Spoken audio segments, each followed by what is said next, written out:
सच्चिदानन्दरूपाय विश्वोत्पत्त्यादिहेतवे तापत्रयविनाशाय શ્રીકૃષ્ણાય વયમ નમઃ.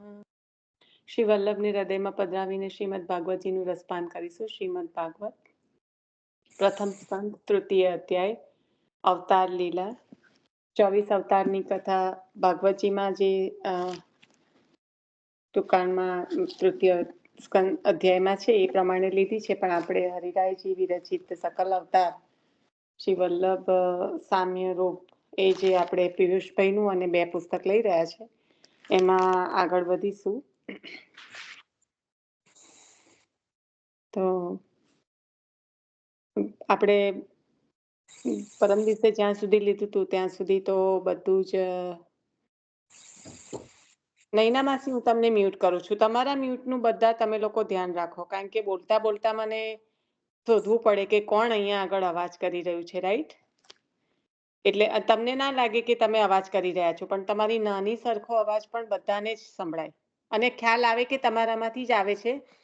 એનું રીઝન સમજાવું કે તમે જ્યારે અવાજ કરશો ને ત્યારે તમારું નામનું જે સ્ક્વેર બોક્સ આવે છે ને, બધાના સ્ક્વેર બોક્સ, એમાં તમારા નામના સ્ક્વેર બોક્સ પર અમને બધાને દેખાશે કે અવાજ છે, તમને નહીં દેખાય. તમને એમ લાગશે કે આ લોકો કેમ એવું કહે છે કે મ્યુટ કરે છે. તો let me explain you something. તમે જે સ્ક્રીન પર ચોરસ ચોરસ વિન્ડો જોઈ રહ્યા છે બધાના નામની, એ વિન્ડોમાંથી અમને બ્લુ કલરનું અવાજનું એ મળશે, શું કહેવાય, સંકેત મળશે. આ જો અત્યારે નિશા બોલે છે, હું નથી બોલતી, નિશા બોલે છે, તો જો એ આગળ પાછળ બ્લુ રિંગ દેખાય છે ને આપણને. અત્યારે તમે બોલો છો એટલે તમારી દેખાય છે. હા, તારી પણ દેખાય છે, એટલે મને મારી ના દેખાય પણ બધાને એવું કહું છું. હા, એટલે હું એ જ કહેવા માંગુ છું કે ઘણીવાર તમને એમ લાગે ને મારામાં તો અવાજ નથી ને કેમ તમે આમ મ્યુટ કરો છો, પણ એવું નથી. અમે અહીંયાથી જોઈએ છે કોણામાંથી અવાજ આવે છે અને એ પ્રમાણે મ્યુટ કરીએ છીએ. તો please mute yourself until you don't need to speak. Simple. Kokila માસીને કોઈ જોઈન કરશો? મને લાગે માસી ગઈકાલે ફોન કરતા હતા એટલે કઈક એમને કઈ વિઘ્ન આવતું લાગે છે. આ તો જસ્ટ કહું છું કે મને પણ માસીએ પર્સનલ ફોન કર્યો હતો, તો જરાક કોઈ જોઈ લેશો? અહીંયાથી હું ટ્રાય કરું છું. If not then call her personally and say કે તમે જોઈન થાવ તમારી જાતે. ઓકે, હું એકવાર કરું છું. ઇફ નોટ ધેન આ કોલમાંથી નીકળીને એમને પર્સનલ કોલ કરીને પાછા આવી જજો. ભલે. શ્રી વલ્લભાધીશ કી જય. તો હવે આજનું જે આપણું વાંચન છે એમાં આગળ જ વધવાનું છે, કારણ કે એનું રીઝન છે કે આપણે સારી રીતે છણાવટ ને બધું લઈ લીધું હતું. ગઈકાલે રાજાના શિક્ષાપત્રમાં આપણે હવે દીનતા અને દીનતાથી આગળ, એટલે નિસાધનતા અને નિસાધનતાથી આગળ દીનતા પર વધીશું, એવી રીતે હતું. આપણો સત્સંગ મારાથી નથી શ્રવણ થયો, અને આજનું જે રાજાનું ગોકુલાજીનું વચનામૃત હતું એમાં પણ દીનતા પર જ મુખ્ય ભાર ગયો. અને દીનતા ક્યારે આવે કે જ્યારે આપણે એ જે આપણને મળ્યું છે એ સમજી, એટલે રાજાએ કીધું ને કે ઘણી વખત તો આપણને શું મળ્યું છે એ જ આપણે નથી સમજી શકતા. એટલે કહેવાય કે છેલ્લે જે એમને કન્ક્લુઝન કર્યું એ બહુ સુંદર કર્યું કે આચાર્ય ચરણને अपने पुरुषोत्तम को पधराया, तो આપ સ્વયં પુરુષોત્તમ સ્વરૂપે બિરાજે છે. અને બીજું એ પણ થાય કે આપના જે અદેય દાન દક્ષ છે, જે આપનું સર્વસ્વ છે, એ આપે આપના જીવોના માથે પધરાવ્યું.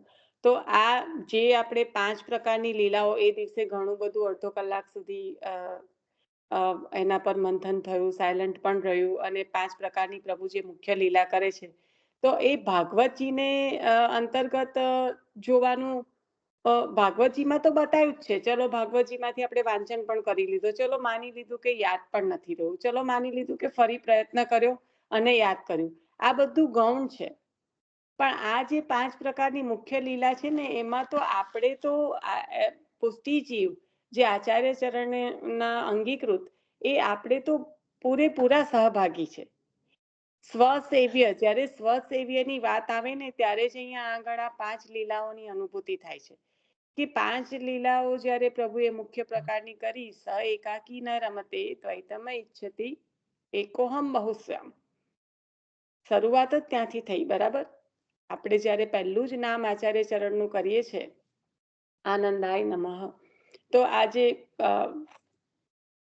હજી પહેલું નામ પણ નથી કરી રહેતા, ત્યારે જ આનો ઉલ્લેખ આવી જાય છે.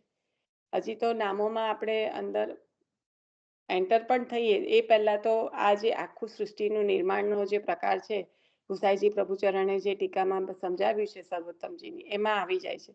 તો આ જે પ્રભુની ઈચ્છા છે કે રમણાર્થે સૃષ્ટિનું પ્રકટ થવું, તો એ પહેલામાં પહેલી લીલા છે. 5 પ્રકારની મુખ્ય લીલામાં શરૂઆત જ કેવી થશે? કારણ કે એકાકી ન રમતે દ્વૈત્યમ ઈચ્છતિ એકોહમ બહુશ્યામ. તો આ જે છે વાણી, એમાં એ જ છે મુખ્યતા કે પ્રભુએ લીલા કરવા માટે જ સૃષ્ટિનું નિર્માણ કર્યું.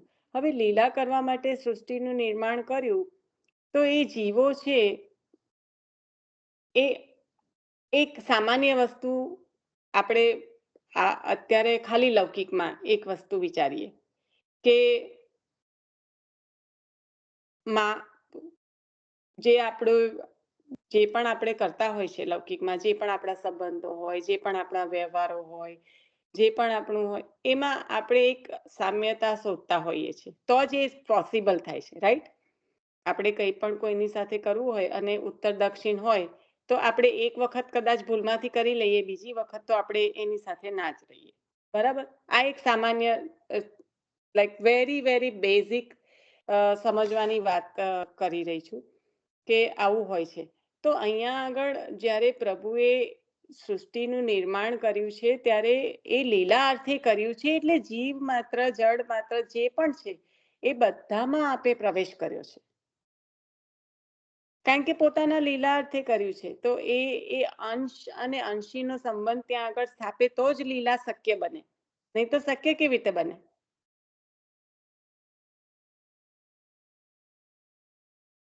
લાઈક આપણે કીધું કે અત્યારે કંઈ પણ હોય, આપણે નાનામાં નાનો સંબંધ હોય, જો સામ્યતા ઓછી હોય તો પણ ચાલે, પણ જો ઉત્તર દક્ષિણ હોય તો કદાચ એક વખત ભૂલમાંથી ભીડાઈ ગયા, બીજી વખત તો દૂરથી માફ કરો, બરાબર.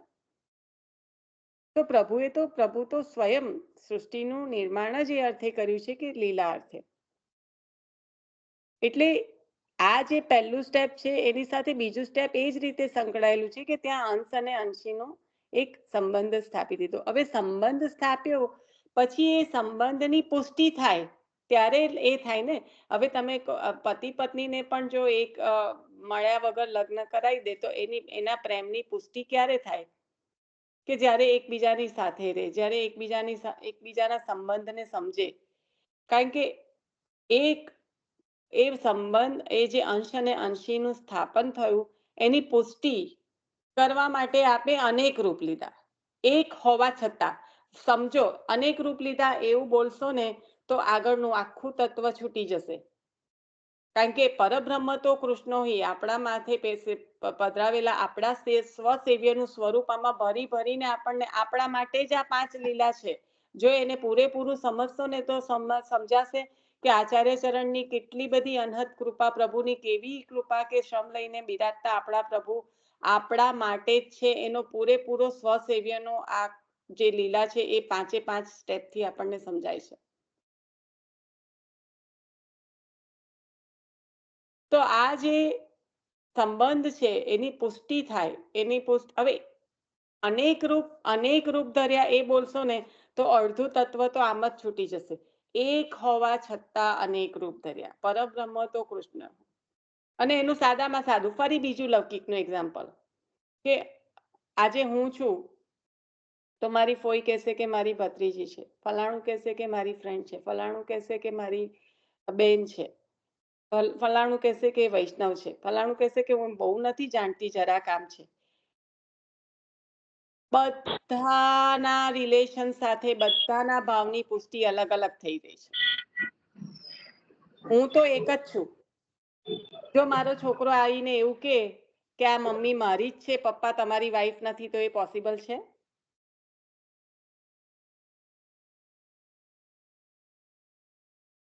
તો દરેકના ભાવના પોષણ માટે આપે અનેક સંબંધો અનેક અનેક નામ મળ્યા.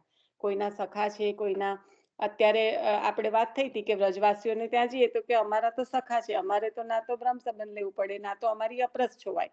તો આખો સંબંધ એ લોકોનો એ રીતનો સ્થાપેલો છે. કોઈ માતા પુત્રનો સંબંધ, કોઈ સ્વામી સેવક તો છે જ. કોઈ પણ માધુર્ય ભાવ, જે પણ ભાવ હોય ત્યાં આગળ સ્વામી સેવકની મુખ્યતા તો રહેવી જોઈએ ને રહે જ. પછી જે પણ સંબંધ હોય,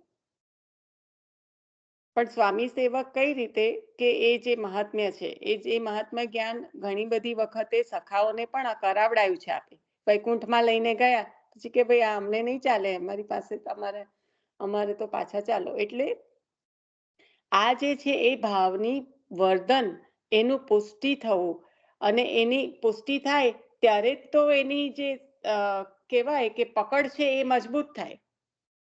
એ જે સંબંધ છે એ ક્યારે મજબૂત થાય? જ્યારે એના ભાવની પુષ્ટિ થાય. આપણે કહીએ કે ઐશ્વર્ય લઈને વિરાજમાન જે પ્રભુ વ્રજમાં નથી વિરાજ્યા, સછિયા પર છાછ કે લીએ નાચે, તો એમને એમનું ઐશ્વર્ય ત્યાં છોડ્યું નહીં હોતે તો એ ભાવની પુષ્ટિ નહીં થાતે. એ સંબંધ છે, એ જે સાંકળ છે એ મજબૂત ના થાતે. તો એક હોવા છતાં અનેક રૂપ, આ ત્રીજું સ્ટોક સહજ રીતે સમજાશે. આપણા સેવ્યના સ્વરૂપને હૃદયમાં ધારણ કરીને કરો તો સહજ રીતે સમજાશે.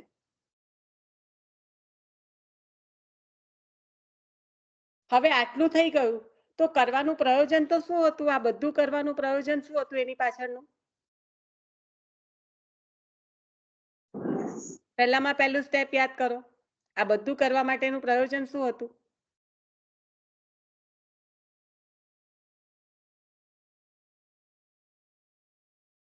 પહેલું જે બોલી એ બોલો. પહેલું આ બધું કર્યું છે એના માટે પ્રભુએ?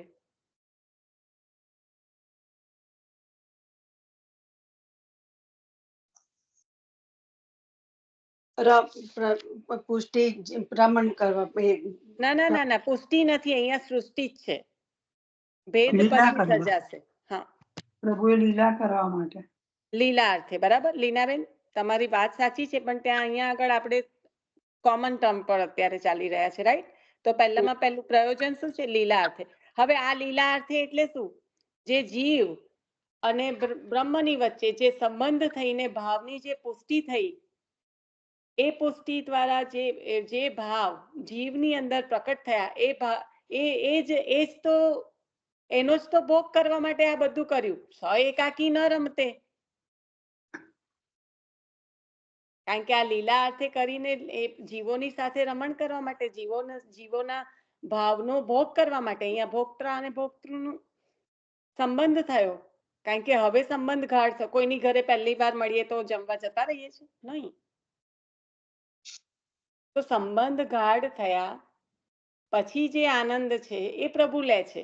જીવમાં જે આનંદ છે પ્રભુ માટેનો, જે તાપ છે, પ્રભુ તો તાપનો જ અંગીકાર. સામગ્રી તો આપણે આપણા માટે અડધી વાર તો આજે ઢોકળા ખાવા છે ને કાલે પાત્રા ખાવા છે, આપણી વાત. એટલે માફ કરજો વૈષ્ણવો, એવી રીતના નથી કહેતી, પણ કહું છું કે જીવની આ સ્વભાવની દુષ્ટતા છે. પણ પ્રભુને તો જે ભોગ કરવો છે એ ફક્ત ને ફક્ત પોતાના રમણ અર્થે, લીલા અર્થે પ્રકટ કરેલી સૃષ્ટિ, અને એમાં જે બિરાજતો જે ભાવ છે એ ભાવનો પ્રભુ ભોગ કરે છે. તો ચોથું સ્ટેપ ઓટોમેટિક આવી ગયું આવું કરતા કરતા. હવે રહ્યું પાંચમું. તો હવે આટલું બધું કર્યું, ભાવનો ભોગ. પ્રભુ જ્યારે પ્રભુના જન ગણીને જ પ્રભુ જ્યારે હાથ પકડે છે ત્યારે રક્ષણાર્થે તો પ્રભુ ત્યાં છે જ, કારણ કે સંબંધ જ સ્વામી સેવકનો છે. ભરતું અને ભરતા, તો સંબંધ જ ત્યાં આગળ એ છે. આપણે જે કહીએ ભાર્યા, તો ભાર્યા એટલે છે શું? અત્યારે વુમન એમ્પાવરમેન્ટના નામે ને આપણે તો બહુ સ્ટ્રોંગ છે ને બધું ફલાણું ઠીકનું. Simply not understanding our shastra and Vedas. We are just like ગાંડા મગજની જેમ વેસ્ટર્નને ફોલો કરીને વુમન એમ્પાવરમેન્ટ. વુમન એમ્પાવરમેન્ટ એ છે જ નહીં. એક વુમન અને man is completely made for each other in a different ways. અને અહીંયા આગળ ભાર્યાનો શબ્દ જે છે કે એ પત્ની છે, તો એનું રક્ષણ કરનાર એનો પતિ છે ત્યાં આગળ. અને એ જ જે લગ્નની વિધિમાં અને જે બધામાં થાય છે એ થઈ રહ્યું છે. પણ ના તો કોઈ પણ વસ્તુનું એના પર કહેવાય ને કે આપણે મનન ચિંતન નહીં કરીએ તો આપણું નેક્સ્ટ જનરેશન તો ખબર નહીં શું કરશે, પણ આપણે બી શું ક્યાં છીએ ને એની આપણને કોઈ અત્યારે એ નથી. નેક્સ્ટ જનરેશનની તો ચિંતા કરવાની જ નથી, આપણે આપણી કરીએ ને તો બી બહુ છે. તો આ જે સંબંધ સર્જાયો એટલે રક્ષણ તો સહજ બની જાય છે. આપણે કહીએ હરી ગજેન્દ્ર જ્યારે હ અને રીમાં તો હ બોલતામાં તો પ્રભુ ત્યાં પૃથ્વી પર લક્ષ્મીજી અગર પૂછે છે કે ક્યાં પ્રભુ પધારો છો, ત્યાં સુધીમાં તો પ્રભુ ભક્તની પાસે પધારેલા છે. તો આવી તત્પરતા છે પ્રભુની. એ ફક્ત ને ફક્ત આ જે સંબંધ છે સ્વામી સેવકનો એના કારણે ભોક્તા ભોક્તૃ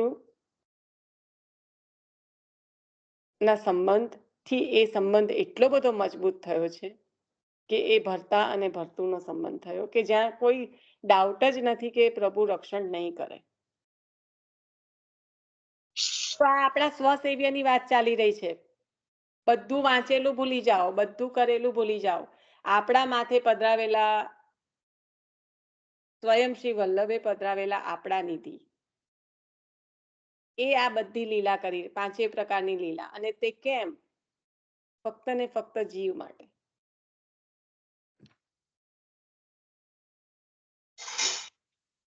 હવે આપણે આને આ રીતે 5 પ્રકારની લીલાઓને સ્ટેપમાં યાદ રાખ. એક જણ બોલો ટાઈમ બગડશે, આગળ ચાલો, ના કરો.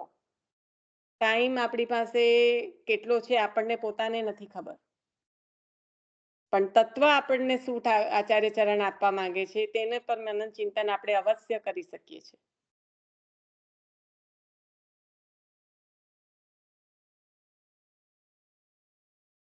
તો સ્વસેવ્યનું જે, કારણ કે આપણને શું આપ્યું છે, આજે રાજાએ આ જ કીધું, આપણને શું આપ્યું છે, આ જ મહાત્મ્ય છે. આપણે મહાત્મ્ય જ્ઞાનમાં પૂતના મારી નથી, આપણે તો આ જ મહાત્મ્ય છે કે આવા આપણા નિધિ આપણા માથે બિરાજીને આપણી સેવાનો અંગીકાર કરે છે ને ત્યાં ભોક્તા અને ભોક્તૃનો સંબંધ થાય છે, જ્યાં એ રસનું દાન. કારણ કે રાસલીલા અને દાન લીલા મુખ્ય જે 4 લીલાઓ કઈ એમાં તો રાસમાં દાન કર્યું અને રસમાં દાનમાં રસ લીધો.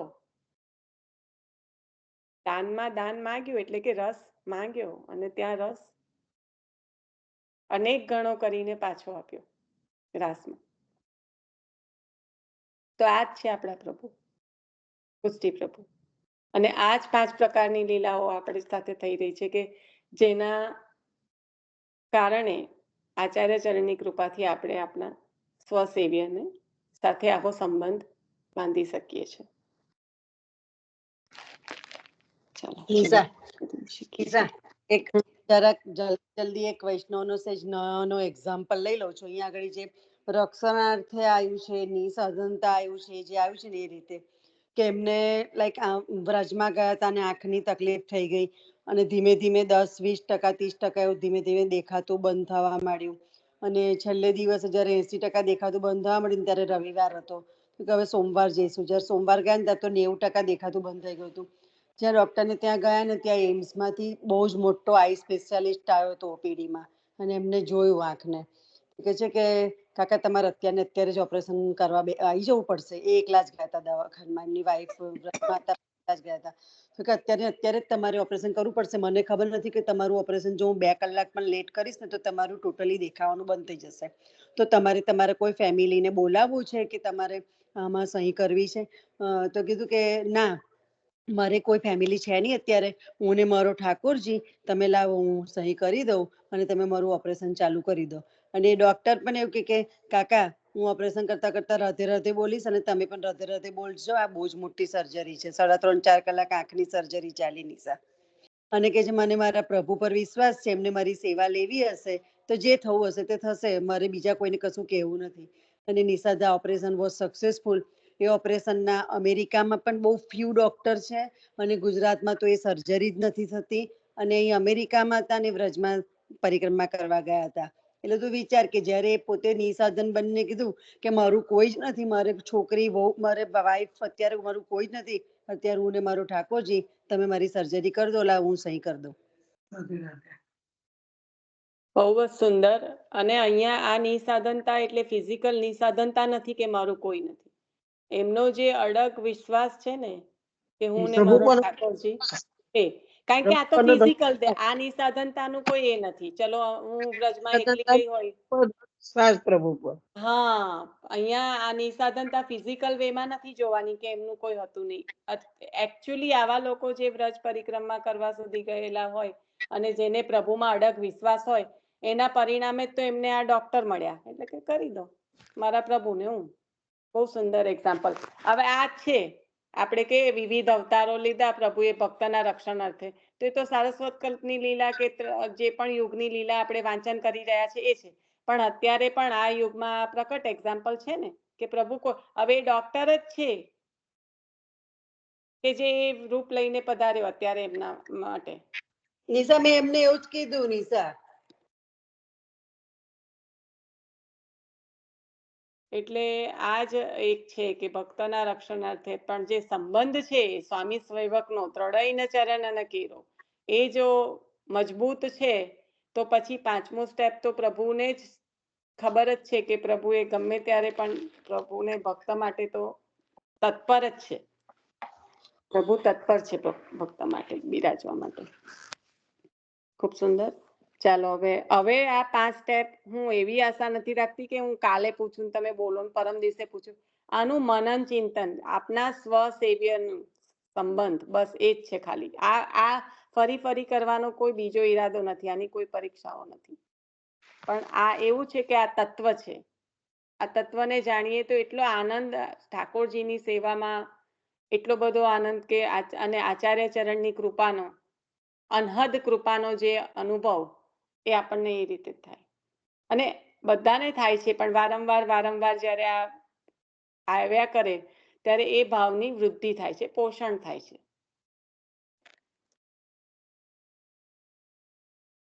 એટલે આ 5ને ભાગવતજીના પ્રથમ અધ્યાયમાં આવી ગયા એ રીતે ના ગણો. એવી રીતનું છે. અહીંયા કશું એવું આવતું જ નથી. આપણે તો આચાર્ય ચરણની વાણી, આચાર્ય ચરણને આપણે આપેલું જે શું છે એને વાગોળવા માટે જ અહીંયા આગળ છે. હવે પુસ્તક તો પેલું ખોલવું પડશે ને પિયુષભાઈનું. ચલો આપણે કરી લઈએ. અને સારું છે આટલું તે દિવસે થયું ને, મને થયું હજી આટલું બધું કેમ સમય લાગે છે. તો ખરેખર નહીં માનો તો મેં પાછું એના પર જ મનન ચિંતન કર્યા કરતી હતી. એટલે પ્રભુ જ કરાવડાવે છે આપણને, આ દ્રઢ કરાવવા માટે જ આ કરાવડાવે છે. કારણ કે આ 5 સ્ટેપને યાદ રાખવા માટે કશું નથી કરવાનું આપણે, પણ પ્રભુ એટલું દ્રઢ કરાવે છે કે આપણા માથે બિરાજેલા પ્રભુનું સામર્થ્ય અને એમની કૃપા અને એમનો શ્રમ જીવ માટે જ છે સંપૂર્ણ રીતે.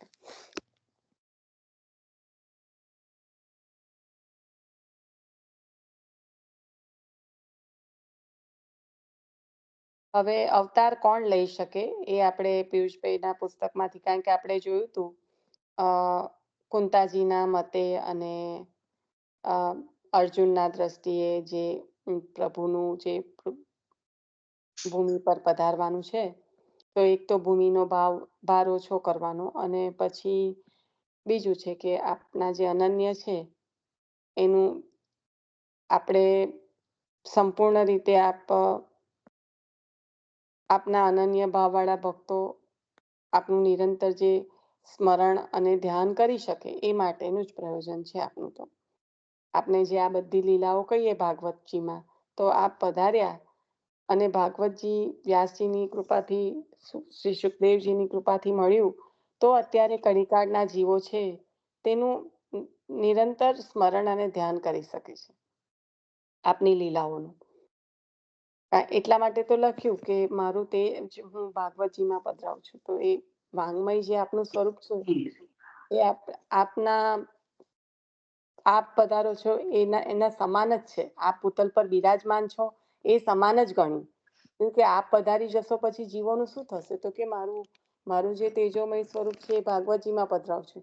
તો એ આપની જે તે વખતની સ્થિતિ હતી, પ્રેઝન્સ હતી, એટલું જ પ્રબળ અત્યારે પણ છે. એમાં કોઈ ઘટ નથી. મલ્યાચલ પર્વતની વાત કરી હતી, કુંતાજીનું જ્યારે હતું કે ચંદન પ્રકટ થાય છે એટલે જ એની કીર્તિ છે ને. મલ્યાચલ પર્વતને ઓળખે છે કોણ, કેવી રીતે? તો ચંદનના કારણે. એવી જ રીતે યદુ રાજાની કીર્તિના વિસ્તાર માટે પછી આપણે ખટવાંગ મોક્ષનું પણ જોયું હતું કે ખટવાંગ રાજાના લીધે રઘુવંશ માં પ્રકટ થયા. એવી રીતના અહીંયા યદુ રાજાની કીર્તિ વધારવા માટે યદુવંશમાં પ્રકટ થયા. વાસુદેવજીને અને દેવકીજીને જે આપ્યું હતું વરદાન, એની પણ પૂર્તિ કરવા માટે. અને પૃથ્વી પર જે ભાર વધી ગયો હતો દૈત્યોનો અસહ્ય રૂપ, એના માટે પણ આપે પ્રકટ થયા. તો આ જે સંસારના લોકોમાં જે અજ્ઞાન, કામના અને કર્મના જે બંધનમાં જે જકડાયેલા છે, જે સાંકળો, આજે જ આપણે વાત કરી, રાજાએ બહુ સુંદર એક્ઝામ્પલ આપ્યું કે પ્રભુ પ્રકટ થયા તો બેડીમાં હતા, હવે આપણે આ બધી બેડીમાં ફસાયેલા છીએ, આ બધી સાંકળોમાં. તો આવા પીડિતોના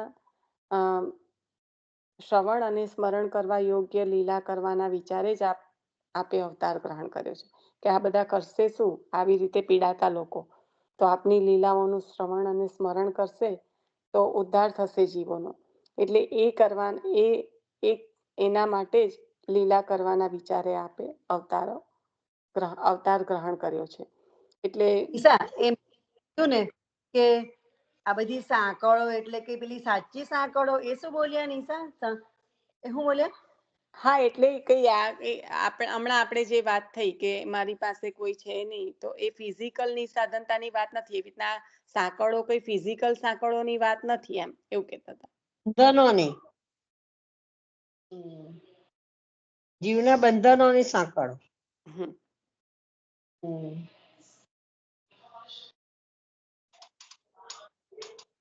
કૃષ્ણ ગોવિંદ છે, આથી તેમનો અવતાર મુખ્યત્વે ગાય, બ્રાહ્મણ અને દેવતાઓના દુઃખ મટાડવા માટે થયું છે. આપણે જોયું કે પ્રભુએ દરેક વખતે રક્ષા કરી છે, અને એમાં પણ ગાય, બ્રાહ્મણ અને દેવતાઓના દુઃખ મટાડવા માટે. તો ભગવાન જે છે એ પરમહંસોને ભક્તિ યોગ આપવા માટે જ પ્રકટ થાય છે અવતાર લઈને. એટલે હંસ કોને કહેવાય અને પરમહંસ કોને કહેવાય એની વ્યાખ્યાનો જે અંતર છે એ જોઈ લઈશું ફટાફટ. કે જે દેહ વગેરેના વિવેક જાણે, જે વિવેકપૂર્વકનું જીવન જીવે, તો એ હંસ છે. અને જે કેવળ આત્માને જ જોનાર છે, જે સંબંધ છે પ્રભુનો સાથેનો, આત્માની અને પ્રભુનો, તો આત્માને જ જોનાર છે એ પરમહંસ છે. એટલે એ શુદ્ધ અંતઃકરણ વાળા છે, કારણ કે આત્મા સુધીના જે પ્રકાશ છે એને જોઈ શકે છે, એટલે અંતઃકરણ શુદ્ધ છે. પછી ત્યાં આવરણ નથી. જે પ્રકાશને જોઈ નથી શકતું એને હજી માયાના એટલા બધા આવરણો છે કે આત્મામાં બિરાજમાન જે પ્રભુ છે એની સમજ નથી. તો જેને આ પારદર્શકતા આવી ગઈ છે એને પરમહંસ કહે છે, કારણ કે એ શુદ્ધ અંતઃકરણ વાળા છે. અંતઃકરણમાં બિરાજમાન પ્રભુના દર્શન કરે છે, એટલે આત્માને જ જાણે છે, દેહને જાણતા નથી. કારણ કે ત્યાં પછી દેહના સંબંધ રહેતા નથી, આત્માના સંબંધ મુખ્ય બની જાય છે. બહુ ઓછો ખ્યાલ આવ્યો નહીં.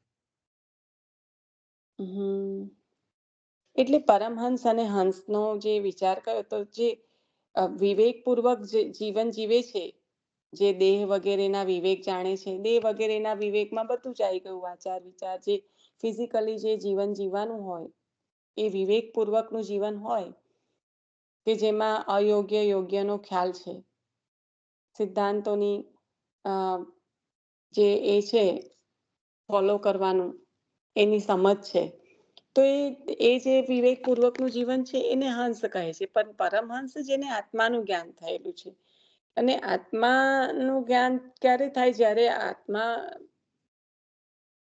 રહેલા પરમાત્મા, એટલે કે આત્માનું જ્ઞાન થતા તો કેમ આટલો સમય લાગે? કારણ કે એની પર જે આવરણો છે, માયાના આવરણો છે, એના કારણે એ જોઈ શકાતું નથી.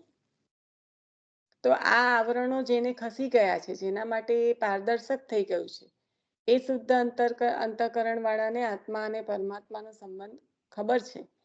તો એ જે કારણ કે આત્મામાં બિરાજતા પરમાત્મા, તો એને પરમહંસ કહે છે કે જેને આનું જ્ઞાન છે. કારણ કે એટલા માટે તો એ મનનશીલ છે કે જાણે છે કે આ દેહ એ આપણે શું દેહ એ સર્વસ્વ છે જાણીએ, અને આ છે આત્મા છે એ સર્વસ્વ છે એ જાણે છે. તો એ બેમાં ભેદ છે ને.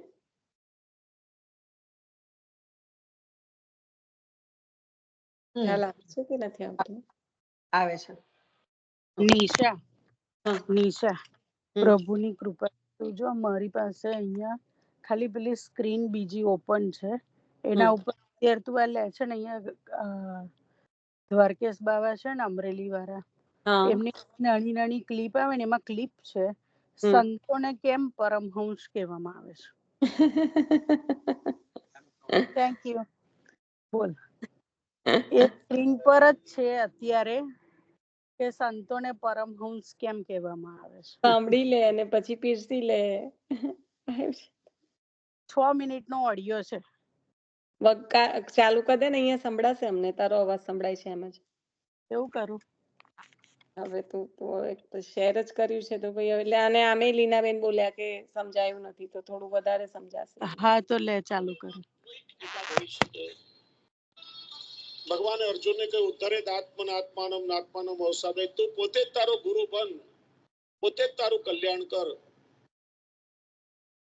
પણ છેવટે ભગવાનને પણ કહેવું પડ્યું છે, સર્વ ધર્માન પરિત્યજ્ય મામેકમ શરણમ વ્રજ. બધા વર્ણાશ્રમ ધર્મોનો ત્યાગ કરી મારા શરણમાં આવો, હું તારો ઉદ્ધાર કરીશ. અને અર્જુને શરણાગતિ સ્વીકારી. કૃષ્ણ અત્યાર સુધી મિત્ર કે સખા જ માનતો હતો, પણ હવે તમે મારા ગુરુ છો, હવે જે કહેશો તે કરીશ. જીવનમાં છેલ્લી જવાબદારી છે જે આપણા દીક્ષા ગુરુ છે, જે જીવાત્માને યોગ્યતા આપી અને પ્રભુ સુધી પહોંચાડે છે. એ જ વાત ભગવાન ઉદ્ધવને સમજાવી રહ્યા છે. હંસ વૃત્તિથી નિર્વાહ કર. હંસ વૃત્તિ એટલે દૂધ અને પાણીનું મિશ્રણ થઈ જાય, કોઈ જુદું ના પાડી શકે. એક ઉપાય છે, અગ્નિ પર મૂકો, પણ અગ્નિ પાણીને બાળી જ નાખે, જુદું ના કરી શકે. પણ જે અસલ હંસ હોય એમાં સામર્થ્ય કે દૂધ પાણી ભેગું કરીને મૂકીએ તો પાણી બાજુ પર કરીને સારરૂપ દૂધ ગ્રહણ કરી લે. એમ સંસાર ગુણ દોષોનું મિશ્રણ છે. દોષોને બાજુ પર કરી સારરૂપ ગુણ ગ્રહણ કરવા, એનું નામ હંસ વૃત્તિ. એટલે તો સંતોને પરમહંસ કહેવાય છે. ભગવાન ઉદ્ધવજીને ઉપદેશ આપે છે, નિત્ય સત્સંગ કરી તમારા ભાવનું પોષણ કરજો. મને પામવાનું સાધન એ સત્સંગ છે. જ્યાં સત્સંગ થતો હોય ત્યાં નિત્ય મારો વાસ હોય છે. સત્સંગથી ભાવની વૃદ્ધિ થાય, ભાવનું પોષણ થાય, અને જ્યારે ભાવ દ્રઢ થાય ત્યારે પ્રભુનો અનુભવ થાય. 84-252 વૈષ્ણવમાં કેટલાય પ્રસંગ આવે છે. સત્સંગ થઈ રહ્યો છે, દિવ્ય સુગંધ પ્રસરી, અને બહાર નીકળીને દર્શન કરે તો વૃક્ષની પાછળ સંતાઈને શ્રીજી બાબા શ્રવણ કરી રહ્યા છે. પ્રભુનું તો નામ જ છે લીલા ગુણગાન પ્રિય. સત્સંગ હોય તો પ્રભુની અનુભૂતિ ચોક્કસ થાય. અને સંગ જીવનમાં સૌથી મોટું પરિબળ છે. જેનો વધારે સંગ આપણે કરીએ એના ગુણોની અસર આપણામાં જીવન પર દેખાય છે. એટલા માટે દુસ્સંગથી સાવધાન રહી હંમેશા સત્સંગ પરાયણ રહેવાનો પ્રયત્ન કરવો. આપણે મનુષ્યો આજના પહેરેલા કપડા બીજી વાર પહેરતા નથી. પરસેવાની દુર્ગંધ આવે, સારા ડિટર્જન્ટથી આપણે એને ધોઈએ છીએ. પાત્ર હેઠા થાય તો હેઠા પાત્રમાં પરિભોજન ના કરી સારી રીતે માંજીએ. પણ મનમાં આખા દિવસમાં કેટલો બધો કચરો ભેગો થાય છે. ક્યારે મનને માંજવાનો પ્રયત્ન કર્યો ખરા? આજે water pollution, air pollution, noise pollution, આ બધા પ્રદૂષણ માટે મોટા મોટા સેમિનારો ભરાય. એના માટે શું કરવું? પણ 24 કલાકમાં આપણી અંદર કેટલું બધું વૈચારિક પ્રદૂષણ ભેગું થાય છે, એની માટે ક્યારે આપણે જાગૃત થયા ખરા?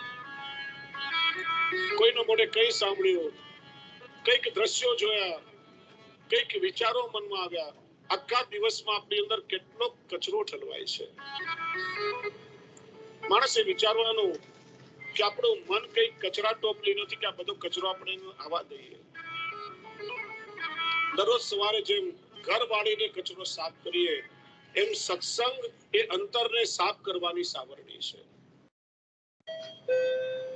રાત્રે આગ્રહ રાખો, સત્સંગ કર્યા પછી ઊંઘવું. વિજ્ઞાન પણ કહે છે કે રાત્રે સૂતા પહેલા જે છેલ્લી ક્રિયા જોઈ હોય કે જે સાંભળ્યું હોય ને, રાતભર નાના મગજમાં એ સ્મરણમાં ચાલતું રહે, સવારે ઉઠીને એ જ પેલા યાદ આવે. પેલાના સમયમાં રાત્રે સત્સંગ કરીને સુવે, સારા વિચાર લઈને સુવે. સવાર પડે મંગલાચરણથી પ્રારંભ થાય, પ્રભુને વંદન થાય, હાથ જોઈને કર દર્શન કરીને શ્લોક બોલાતો, કરાગ્રે વસ્તે લક્ષ્મી, કર મૂલે સરસ્વતી, કર મધ્યે તુ ગોવિંદ પ્રભાતે કર દર્શનમ. આધુનિક સમયમાં શ્લોકની પરિભાષા વ્યાખ્યાથી બદલાઈ ગઈ. રાત્રે સિનેમાના ગીતો, સિરિયલો આ બધું જોઈને સુવે. સવારે ઉઠતા વેદ સિનેમાના ગીતો ગણગણવાથી મંગલાચરણ શરૂ થાય. અને પછી કરાગ્રે વસ્તે પૂનમ, કર મૂલે ચા પાત્રમ, કર મધ્યે તુ બિસ્કુટમ, પ્રભાતે કપ દર્શનમ. હાથ મોઢું ધોઈને કોગળા ના કરીને પથારીમાં બેઠા બેઠા બેડ ટી પીવા જોઈએ. પાછા કે ભાઈ સુધરેલા છે. જીવનમાં સંસ્કાર રીતે સુધરેલા કેમ કહીએ?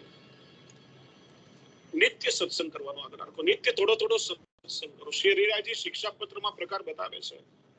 આમ એક સામ તો નહીં, પુસ્તક હાથમાં લઈને બેઠા તો પૂરે કરે છૂટકો, એવું નહીં.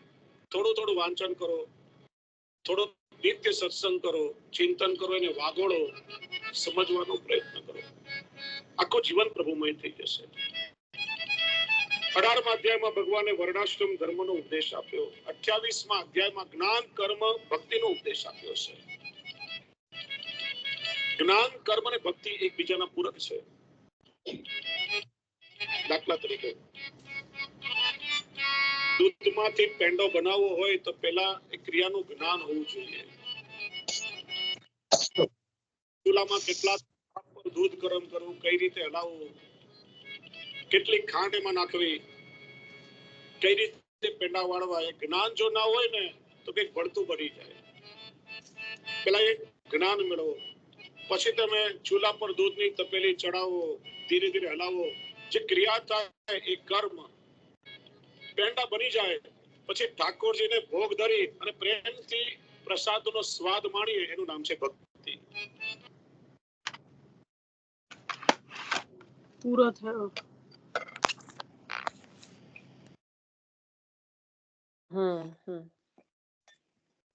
હેતલબેન મોકલશો ફરીવાર શ્રવણ કરવા? નિશા, બહુ હંસ અને સુંદર છે. હા, નિશા, હંસ અને પરમહંસ આવે ને ત્યારે આપણે 252 પેલું હંસ નહીં, હંસ વાળું આવે છે ને, અને દૂધ ને પાણી, ખબર છે વાર્તાજીમાં? નથી ખ્યાલ. હા, ના, બહુ સુંદર. એટલે આ વલ્લભની વાણીમાં તો એક શબ્દ કે તો એ 1000 શબ્દો અંદર સમાયેલા હોય. વિનંતી સંભળાઈ? મારું બોલેલું સંભળાયું? હા, હા, મોકલ. સંભળાય.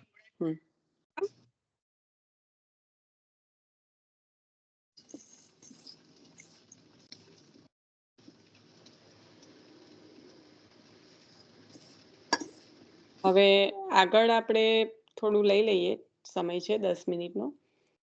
અવતાર કોણ લઈ શકે? કારણ કે આ કુંતાજીના મતે, પછી અર્જુનની દ્રષ્ટિએ અને શૌનકાદી ઋષિઓ પણ કહે છે કે યશ્ય અવતારો ભૂતાનામ સોમાય ચ ભવાય. એટલે પ્રભુનો અવતાર પ્રાણીઓના સર્વ ઐહિક સુખ અને મોક્ષ માટે છે. ત્યાં આગળ આ ભાષા છે ઐહિક, અને આપણે એના પર જોઈ ગયા હતા કે ઐહિક અને આ લોકનું અને પારલોકનું બધું જ આપ જ્યારે કરી લો ત્યારે જીવને ઐહિક પણ આપ સાધી લો છો. કારણ કે જો એ ઐહિક સધાશે તો જીવ પ્રભુમાં સારી રીતે રત થઈ શકશે. અને અહીં કેટલું જ સાધશો જે પ્રભુમાં રત કરાવશે. જો વધારે પડતું લૌકિક સાધી લે તો પછી ગયા અંદર જ. એટલે એ પ્રમાણ પ્રભુ જ આપણને આપની કૃપાથી સાધી આપે છે કે કેટલા પ્રમાણમાં આપણે એમાં રત થઈએ કે જેનાથી આપણને એ એટલું બધું ના વળગી જાય કે આપણે પ્રભુને ભૂલી જઈએ. પણ એવી રીતે પણ અહીં પ્રભુ નથી, આ લોકનું પ્રભુ સુધારે છે એ રીતે કે એટલું બધું પણ જો હોય કે જીવને કષ્ટ આવે તો પ્રભુમાં રત ના થઈ શકે. તો એ જે બેલેન્સ છે 50-50 બહુ સરસ આમાં આપણે વાત કરીએ તો ખરેખર આપણે જે જીવ બુદ્ધિથી વિચારીએ એના કરતાં આપણા શાસ્ત્રોએ આપણને બહુ સારી રીતે બધું આપેલું છે કે પ્રભુ બધું પ્રમાણમાં 50-50 એ પ્રમાણ પણ કેવું કે 50-50% નક્કી કરેલું છે. કારણ કે આપણે અને આજે આપણી સ્થિતિ એવી છે, જે રાજાએ કીધું કે પહેલા તો આપણને બધાના દોષ દેખાય છે અને બીજું શું દેખાય છે, આપણી પાસે શું નથી એ દેખાય છે. આ બંનેમાં એટલી બધી નેગેટિવિટી ભરેલી છે. એક તો બીજાના દોષ દેખાય છે, એના કારણે ઓટોમેટિક જ તમે ઉત્તમ છો એવો અહંકાર આવતા વાર ના લાગે. બીજાનું તો કશું બગડવાનું જ નથી, અહીંયા એ વાત જ નથી ચાલી રહી. આપણી નેગેટિવિટીની વાત ચાલી રહી છે. કોઈનું તો કંઈ બગડશે તો બગડશે, પણ એના કરતાં વધારે આપણે આપણી જાતને શું હાનિએ પહોંચાડી રહ્યા છે એની વાત ચાલી રહી છે. તો આ જે છે કે એક તો બીજાના દોષ જોવા, એટલે એ બીજાના દોષ જોતાની સાથે સાથે પોતાનામાં જે રહેલા ગુણો છે એનો અહમ આવી જાય. એ અહમ એટલી હદે આવી જાય કે પોતાની કોઈ ક્ષતિ તો દેખાય ના, એટલે એને સુધારવાનો તો કોઈ મતલબ જ નથી. પણ એ વધતા વધતા વધતા પછી બધા જ ખોટાને હું એકલું જ સારું એવી રીતનું થઈ જાય. અને એ અહમ તો સેવામાં સંપૂર્ણ રીતે બાધક છે. અને બીજું કે પોતાની પાસે નથી એવાનો જે અહેસાસ છે એ નેગેટિવિટી એ લઈને આવે છે કે જે પ્રભુએ આપેલું છે એનો સંપૂર્ણ રીતે કહેવાય કે અપમાન થાય છે. અને બીજું કે જે આપેલું છે એને ક્યારેય કદર થઈ શકતી નથી.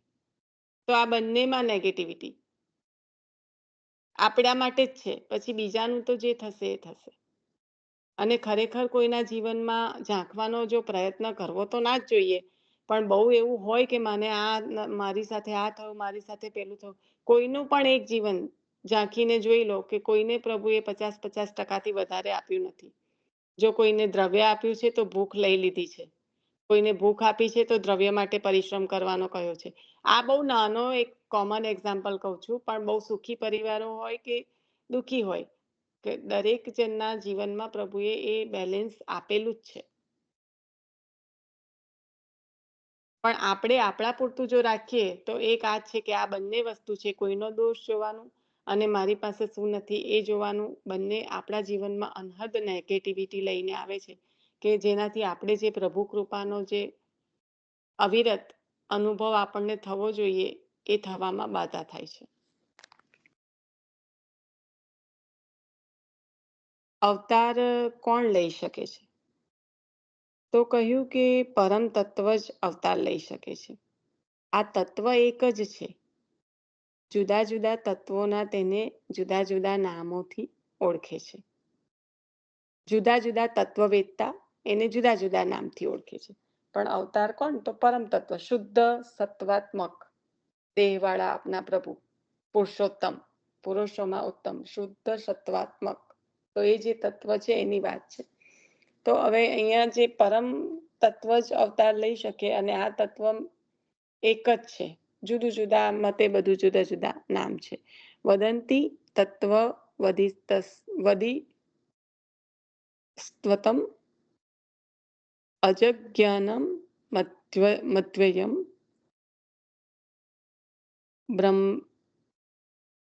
બ્રહ્મેતિ પરમાત્મેતિ ભગવાનિતિ શબ્દતે. એક જ પરમ તત્વ વેદમાં બ્રહ્મ છે, બીજું કંઈ છે નહીં. પરબ્રહ્મ તો કૃષ્ણોએ જ્યારે કહ્યું પહેલું નામ, તો કહેવાનો મતલબ આ જ છે. વેદવાણી જ આપે, વેદવાણી જ આચરણ કર્યું છે, કારણ કે આપનું જ સ્વરૂપ છે શ્રી કૃષ્ણ સ્વરૂપ.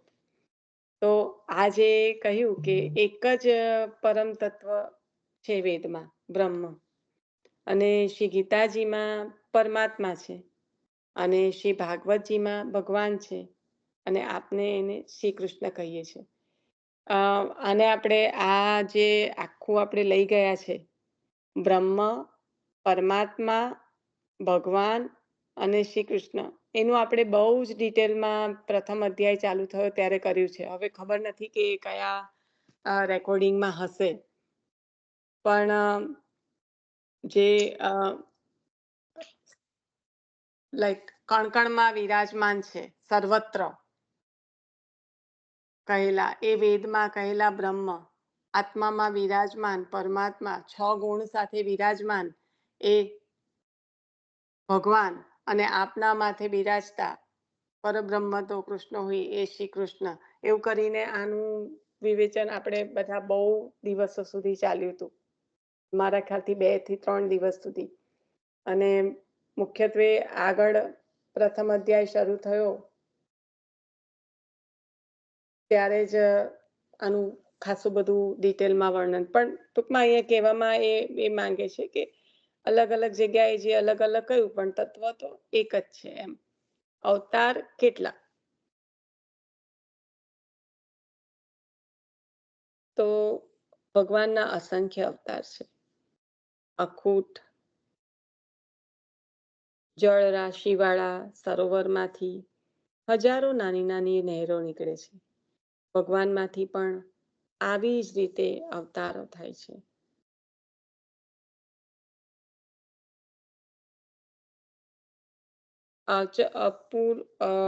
અચિંત્ય રૂપ ધરતા છે.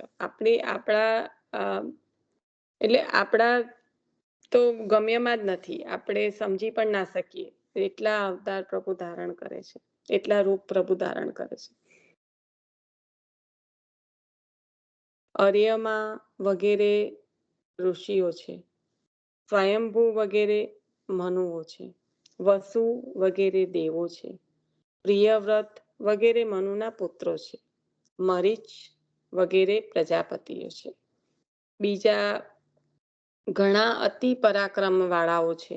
આ બધા જ ભગવાનના અવતારો છે. મેં કહ્યું હતું કે અગણિત, જે ભાગવતજીમાં પણ વર્ણન નથી, એ બધા પણ આચાર્ય ચરણે આવરણ કરી લીધેલું છે. એટલે ભાગવતજીમાં તો હોય જ, પણ આપણે જે વાંચન કરતા હોય, જે ટૂંકાણમાં હોય, કમ્પેર ટુ જે દીપમાં વર્ણન ના હોય, તો ત્યાં બધું જ ના શક્ય બને. પણ એ બધું જ આપે આ પુરુષોત્તમ નામ શાસ્ત્રમાં પણ આપણે ઘણા બધા અવતારોનું વર્ણન લીધું છે. તો પુરાણોમાં મુખ્ય 10 અવતારો ગણાયા, જે મત્સ્ય, કૂર્મ, વરાહ, નૃસિંહ, વામન, પરશુરામ, રામ, કૃષ્ણ, બુદ્ધ અને કલ્કી. શ્રી ભાગવત પ્રથમ સ્કંદમાં 24 અવતારો ગણાવ્યા. તે પૈકી પહેલા 2 અવતારો પુરુષ, જે આપણે આદિનારાયણ જોયું ને, પર કોટી બ્રહ્માંડ વિગ્રહ, પહેલું જે છે સૃષ્ટિનું નિર્માણ થતા પહેલાનું, તો એ જે પુરુષ અવતાર છે, જે આદિનારાયણ, કે જે બ્રહ્માંડ રૂપી દેહ ધારણ કર્યો છે. અને બીજું છે બ્રહ્માજી, જે આપણે જોયું હતું કે કર્તાની દ્રષ્ટિએ, કર્તા રૂપ હોવાના કારણે જ બ્રહ્મની જગ્યાએ બ્રહ્મા કહ્યું, કારણ કે પુરુષ રૂપ છે, કર્તા છે, તો જે સૃષ્ટિનું નિર્માણ કરે છે, તેથી બ્રહ્માજી કહ્યું. બ્રહ્મ નથી કહ્યું, પણ બ્રહ્મા. આપણે હમણાં જ ભાગવતજીમાંથી આ લઈ ગયા છે, જે પુરુષ દેહનું જ્યારે આપણે લીધું હતું ને, ત્યારે કે સૃષ્ટિ નિર્માણ પહેલા ભગવાન જે શુદ્ધ સત્વાત્મક દેહ છે આપનો, જે પ્રાકૃત નથી પણ શુદ્ધ સર્વાત્મક છે, સત્વાત્મક છે, એ આપે લીલા અર્થે સૃષ્ટિ અને ઉદરમાં સ્થિતિ થાય તેમ કરવા માટે ભગવાને બ્રહ્માંડ દેહ સ્વીકાર્યો છે. એટલે આ જે પુરુષ શરીર છે, એ પુરુષ શરીરના સ્થૂલ અવયવોથી જ સર્વલોક વિસ્તાર ગણેલો છે. જેટલા આ 14 લોકનું થયા, આ થયું, તે થયું, એ બધું આ સ્થૂલ અવયવોથી જ નિર્માણ થયું છે. અને બીજું કહ્યું કે બ્રહ્મા તો એ જે આપના નાભી કમલમાંથી પ્રકટ થયા અને કાર્યરૂપ છે એટલે બ્રહ્મ શબ્દ, અને કર્તા તરીકે સ્વતંત્ર, કારણ કે સૃષ્ટિનું નિર્માણ કરશે ને એટલે કર્તા થયા એટલે બ્રહ્મા કહ્યું. અહીંયા ભગવતીના શબ્દમાંથી લઈ લીધું. તો બે સૃષ્ટિ પહેલાના જે અવતાર છે એ ગણ્યા. પુરુષ એટલે કે આદિનારાયણ કહો કે પુરુષ અવતાર કહો, અને બીજું બ્રહ્માજી. અને સૃષ્ટિની ઉત્પત્તિ પહેલાના આ બે અવતારો છે. સૃષ્ટિ સર્જન પછીના 22 લીલા અવતાર: સનતકુમાર, વરા, નારાયણ, દેવર્ષિ નારદજી, નર નારાયણ, કપિલજી, દત્તાત્રેયજી, સુયજ્ઞ નારાયણ, ઋષભદેવજી, પૃથુ, મત્સ્ય નારાયણ, કૂર્મ નારાયણ, ધન્વંતરી, મોહિની નારાયણ, ઋષિ, વામનજી, પરશુરામજી, વ્યાસજી, રામ, બલરામ, કૃષ્ણ, બુદ્ધ અને કલ્કી. આ 22 અવતારો. તો આ 24 અવતારમાં પ્રથમ અને મુખ્ય પુરુષ છે. બાકીના સઘળા અવતારો આ પુરુષના અંશ, અંશાંશ, આવેશ કે કલારૂપ છે. ખ્યાલ આવી ગયો? એટલે કાલે જ આપણે પરમ દિવસે બોલતી હતી કે ખાલી પુરુષોત્તમ એટલે શું? તો પુરુષોમાં ઉત્તમ, પૂર્ણ એટલે જ્ઞાન અને ક્રિયા શક્તિયુક્ત, અને પુરુષોત્તમ પુરુષોમાં ઉત્તમ તો મુખ્ય, પ્રથમ અને મુખ્ય પુરુષ એ જ પુરુષોત્તમ. બાકીના સઘળા અવતાર આ પુરુષના અંશ, અંશાંશ, આવેશ કે કલારૂપ છે. આ અવતારોના 3 ભેદ છે: જ્ઞાન અવતાર, ક્રિયા અવતાર અને પૂર્ણ અવતાર. જે આપણે વાત થઈ, જ્ઞાન શક્તિયુક્ત અને ક્રિયા શક્તિયુક્ત હોય એ પૂર્ણ કહેવાય. બરાબર? તો કહ્યું કે અવતારોના 3 મુખ્ય ભેદ છે: જ્ઞાન અવતાર, ક્રિયા અવતાર, પૂર્ણ અવતાર. કપિલ વગેરે જ્ઞાન અવતાર, કૂર્મ વગેરે ક્રિયા અવતાર, અને શ્રી રામ અને શ્રી કૃષ્ણ પૂર્ણ અવતાર છે. અહીંયા સમજવાની બહુ જ જરૂર છે. પૂર્ણ અવતાર, પૂર્ણ પુરુષોત્તમ અવતાર છે, તો એ પૂર્ણ અવતારમાં રામ અવતાર અને કૃષ્ણ અવતાર બંને આવી જશે. એવું નહીં કે શ્રી કૃષ્ણ અવતાર જ પૂર્ણ અવતાર છે, રામ અવતાર પણ પૂર્ણ અવતાર જ છે. પણ ત્યાં આગળ પ્રભુએ મર્યાદા બાંધી છે. સેતુ એનું નામ છે પ્રભુનું. આજે મર્યાદા બાંધે છે ને પ્રભુ, સેતુ વિધરણ ચૈત્ર કોઈ શું છે, સેતુ વિધરણ એવું છે ને, કે સેતુ જે બાંધે એટલે મર્યાદા બાંધે. ટૂંકમાં અષ્ટમ નવમ સ્કંદમાં નામ આપેલું છે આચાર્ય ચરણે. આપણે નામનો ખાલી અર્થ જાણીએ પણ એનું તત્વ ના જાણીએ તો. એટલે પણ આ જે મર્યાદા છે તો પ્રભુએ એમની જાતે બાંધેલી છે. એટલે ત્યાં આગળ અવતાર તો બંને પૂર્ણ અવતાર છે.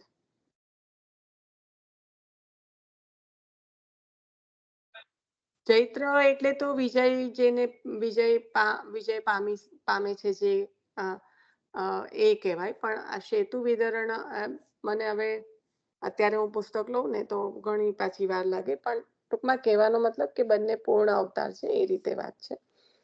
પરશુરામજી આવેશ અવતાર છે. ઋષભ, મનુ, વસુ વગેરે કલા અવતાર છે. મત્સ્ય વગેરે અંશ અવતાર છે.